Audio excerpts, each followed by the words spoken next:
Son 34 años del Caracazo. Vamos a recordar ese día, vamos a revisar sus implicaciones y qué pasa hoy en el país. Para ello nos acompaña Alfredo Ruiz Angulo, defensor del pueblo de la República Bolivariana de Venezuela. Defensor, bienvenido. Muy buenas noches. Gracias por acompañarnos. Un saludo a ti, Tatiana, y a todos los que están viendo Telesur en este momento. Muchísimas gracias.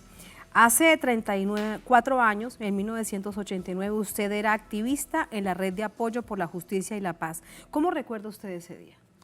Sí, fue un día sorprendente. Casualmente un día lunes también.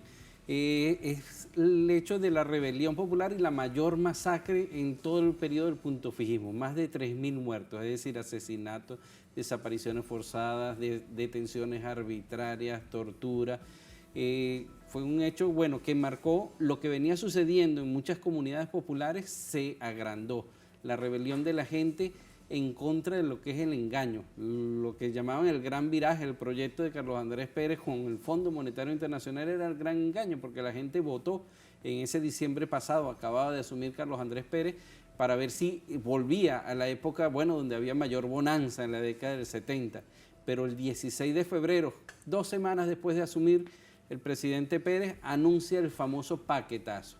Y cuando la gente el 27 de febrero va a tratar de llegar a sus trabajos en la mañana, en Guarenas, de Los Teques, desde mismo Caracas, se encuentra con que subió no solo el precio de la gasolina, sino también el pasaje, y no hallaba cómo llegar. Esa rabia contenida del descubrir el engaño de muchos comerciantes que habían acaparado productos porque sabían que venía ese aumento drástico de todos los productos, entonces no se encontraba café, no se encontraba harina, pasta, arroz, de repente empiezan a encontrar eso que estaban guardados, esperando que subiera de precio en ese momento, pues produce esa gran rabia, y al mismo tiempo, posteriormente, toda la represión, una represión, bueno... ¿Cuántos días de represión sufrió el pueblo? Una semana, la parte más intensa fue no solo 27 y 28, sino los primeros días de marzo.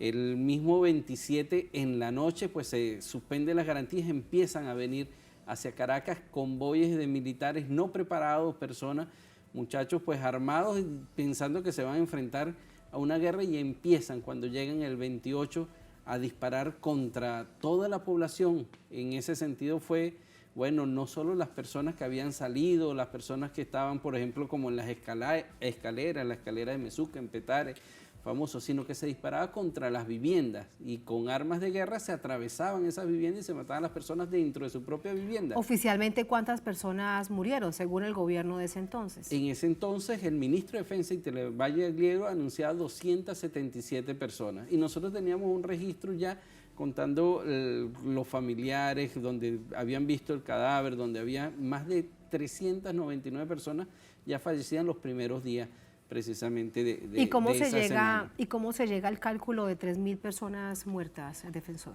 Porque fíjate, eso es nada más en Caracas, pero esos sucesos no ocurrieron solo en Caracas, estuvo en Guarenas, en Los Teques, en Maracay, en San Cristóbal, en Barquisimeto. Es decir, fue en todo el país. En las principales ciudades, las ciudades más grandes, es decir, no tanto en las zonas rurales, sino en las ciudades fundamentalmente. Pero también entonces cuando empezaron a hacerse la lista de las personas que no aparecían, es decir, que nunca llegaron a sus casas, y ahí posteriormente testimonios de personas que habían visto cómo arrojaban cadáveres al río Guaire o cómo llevaban camiones enteros y se los llevaban hacia diferentes sitios. Solo en un lugar se logró encontrar una fosa común, que era lo que mencionaba Fraso en su comentario. En el cementerio del sur, en Caracas. En el cementerio del sur, pero una zona alejada, es decir, no donde están las tumbas, sino una zona que llamaban La Peste. Llamaban La Peste porque ahí enterraban las personas que no tenían ningún familiar, los indigentes, a veces que nadie iba a reclamar el cadáver o que habían sido víctimas de la peste precisamente, por eso ese sector se llamaba La Peste. Y ahí encontraron que junto con estas personas que hacía muchos años habían sido enterrados allí, estaban entonces también personas recién fallecidas en la época precisamente del Caracas. Así que con todo esto que usted nos dice, aún hoy hay personas reportadas como desaparecidas del Caracazo. Todavía lo que se menciona es una deuda. Todos los años nosotros recibimos en la Defensoría del Pueblo, desde que estoy yo hace 7 años, personas que dicen que ellos han sido víctimas y que no han sido tomadas en cuenta para la indemnización. Recordemos que cuando el presidente Chávez, mira, esto marcó toda la sociedad venezolana, porque no solo hubo víctimas civiles, muchachos del liceo, muchachos estudiantes, sino que dentro de las propias casas, sino también dentro de las propias Fuerzas Armadas. Hubo militares que dispararon contra otros militares. Hubo víctimas, por ejemplo, ahí Chávez le marcó mucho su gran amigo Acosta Carles, murió precisamente ¿Y por qué en esa militares semana. disparándose contra otros militares? En ¿Qué la angustia, pasaba en ese momento? recordemos que venían militares... Militares que no aceptaban ver a sus compañeros asesinando a civiles. No, era simplemente el nerviosismo, la falta Wow. de organización, es decir, era una situación, yo tuve la oportunidad de entrevistar a varios que estaban detenidos porque dispararon, se volvieron locos pensando que, bueno, que les estaban disparando a ellos y empezaron a disparar contra cualquier persona.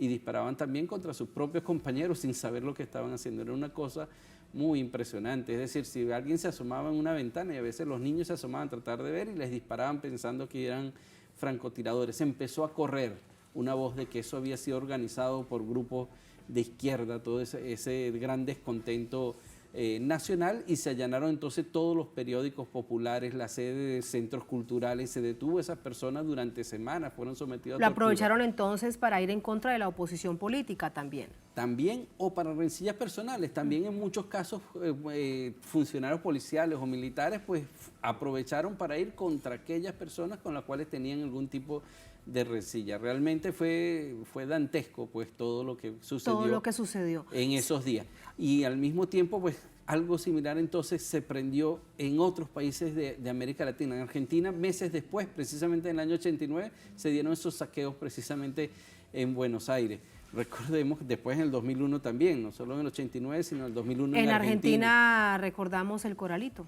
Exactamente, pero después entonces fíjate la frustración en el propio Estados Unidos, en Los Ángeles, en el año 92 con el asesinato de Rodney King, precisamente la gente pues mostró toda esa frustración con saqueos similares a lo que había sucedido en Caracas. Es decir, era la rebelión contra el engaño prácticamente, contra el engaño, ese paquete del Fondo Monetario Internacional, ese de cómo esconder la comida para después ponerle el 4 veces más el precio. Pero usted sabe, defensor, que en particular lo que vemos para el caso, y viéndolo así en nuestra América Latina, es que en Venezuela, usted por ejemplo recuerda estos hechos que claro que sucedieron, pero en Venezuela había una indignación masiva que además pasa a la historia, y eso también tiene mucho que ver con lo que hoy en día estamos viendo en el país. Políticamente, ¿qué significó ese momento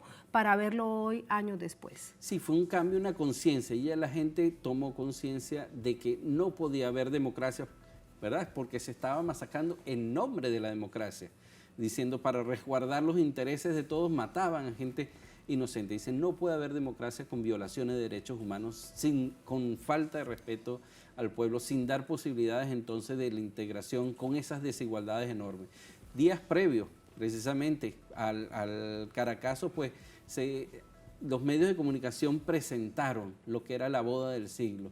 Era precisamente un matrimonio donde se invitaron más de 5.000 personas de todas partes del mundo y bueno, decían cómo se derrochó caviar, langostas, champán traído todo de afuera cuando la gente no conseguía pasando comida. hambre. Entonces, esa gran desigualdad, esa gran diferencia, ese desprecio por las otras personas, por precisamente los sectores populares, hizo pues eso reventara esa situación y se tomara conciencia no solo de que la democracia tiene que basarse en materia de derechos humanos, sino que debe alcanzar a toda la población. Y por eso cuando precisamente en la rebelión del 92, aquellos militares que habían tomado conciencia a raíz de estos hechos precisamente, aunque ellos venían trabajando todo el tema de la importancia del nacionalismo desde hace pues de años anteriores al mismo 89, liderados por Chávez, precisamente presentan ante el país la idea no solo de una constituyente, sino un proyecto de constitución donde la base sea el respeto a los derechos humanos. Y así lo aprobó la Asamblea Nacional Constituyente y así lo presentó al país y fue entonces aprobado por referéndum popular. Es decir, toda la población dijo, esta es la constitución que queremos, donde la base, la médula, es decir, el Estado está para el respeto de la persona humana y su dignidad, donde la organización de todas las instituciones del Estado, pero no solo del Estado, también la empresa privada, es decir, en claro, el porque la capítulo de Constitución deberes rige decimos, para todos. En el capítulo de deberes dice que todas las personas tienen la obligación, el deber de participar activamente en los asuntos públicos, promoviendo y defendiendo los derechos humanos. Es decir, promover y defender los derechos humanos es una obligación de todas las personas. Antes de preguntarle acerca, porque además hoy en Venezuela, recordando esta fecha, se conmemora desde hace 4 años el Día Nacional de los Derechos Humanos, pero para cerrar este capítulo, sin duda todo va ligado, pero para cerrar el capítulo del Caracazo, una cantidad de heridas abiertas, usted nos estaba contando historia cada año, además escuchamos también de otras familias, organizaciones, etcétera, etcétera.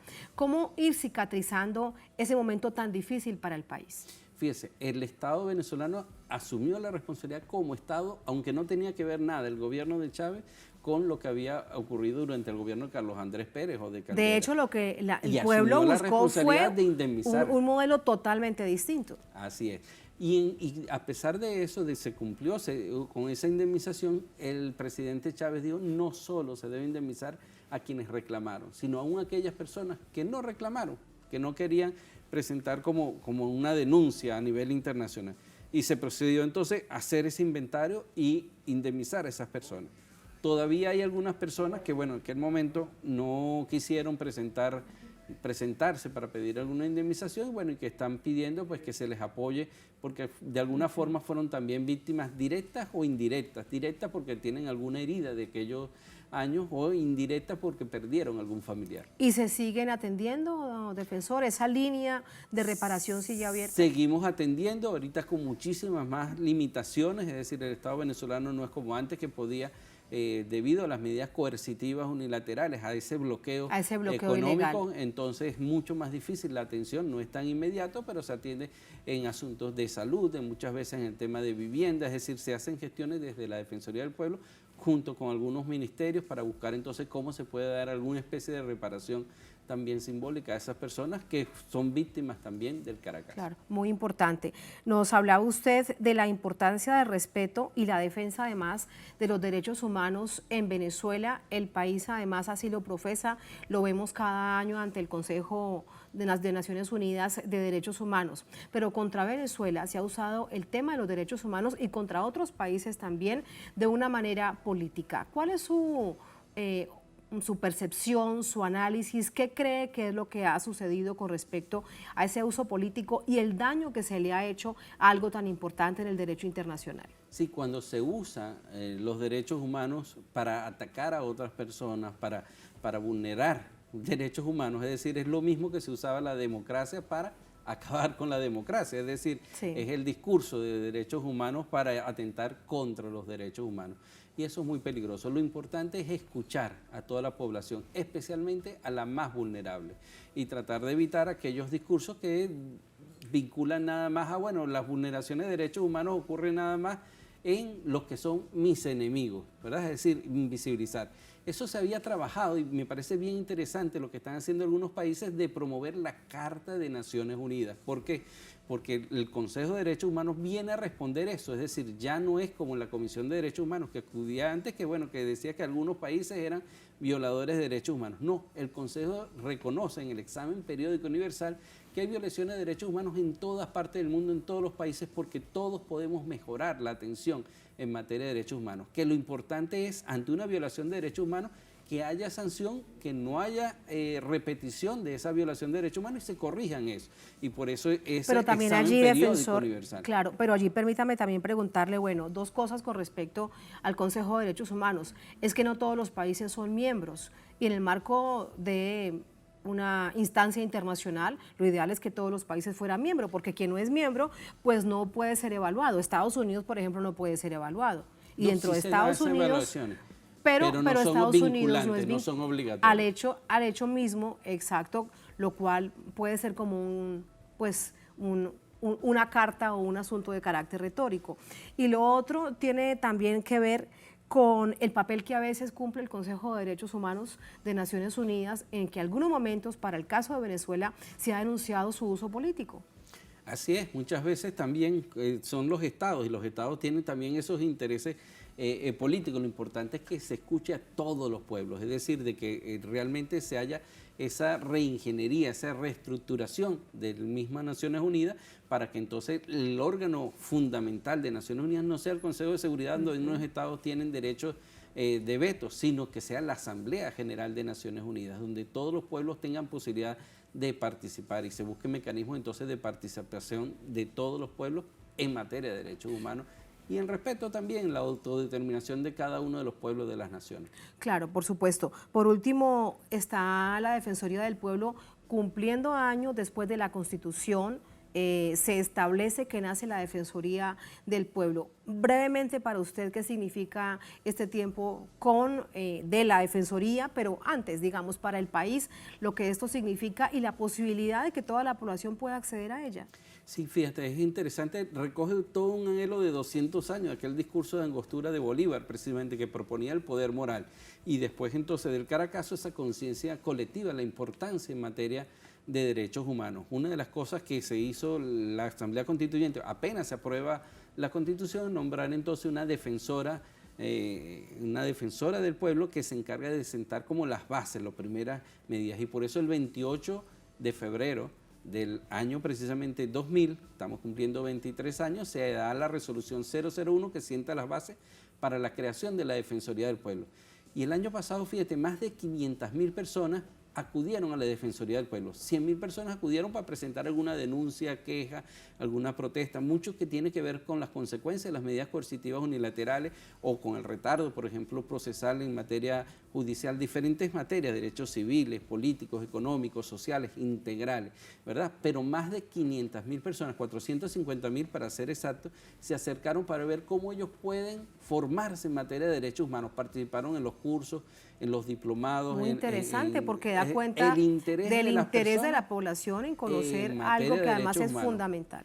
Así es, y por eso nosotros lo que decimos es importante. Los derechos humanos no tienen que ver solo con mis derechos individuales como persona, sino con mis derechos como pueblo. Es decir, esa formación colectiva de atender a las personas que en algún momento pues, pueden ser más vulnerables porque tienen alguna discapacidad, porque están enfermas, porque son adultos mayores, porque son niños o niñas que pueden ser vulnerables en un momento dado, o porque han sido discriminados muchas veces por razones culturales u otras razones sexistas, por diversas maneras, es decir, hay diversas formas de discriminación. Todavía lo importante es fijarse en esas personas que pueden ser excluidas, que son más vulnerables, para que podamos avanzar como comunidad. Pero ¿cree usted que producto de todo esto y partiendo por donde comenzábamos, de una historia tan dura, tan lamentable como el Caracazo, el venezolano y venezolana es un pueblo que ha evolucionado en ese sentido? Tiene esa mayor conciencia en materia de derechos humanos. Y bueno, hay algo que sí venía de antes, que era la solidaridad. En el Caracazo una de las cosas que impresionaba es que después no se conseguía nada en los supermercados. Pero en las comunidades populares la gente se repartía, si tenía azúcar compartía el azúcar, si tenía arroz compartía el arroz, y así el que tenía un producto se podía compartirlo con el otro, sin ningún costo. Una historia reciente también producto del bloqueo ilegal. También, ¿no? Se han dado de la solidaridad. La solidaridad y los emprendimientos, esa creatividad para buscar entonces qué podemos hacer, porque no se consiguen repuestos, porque no se consigue tal alimento, entonces buscamos otra forma de crear ese propio alimento u otro alimento, es decir, la creatividad, el emprendimiento, pero también la solidaridad de cómo compartirlo. Muchísimas gracias, defensor. Muy Muchas buenas gracias noches. a ti. Muchas gracias. Bueno.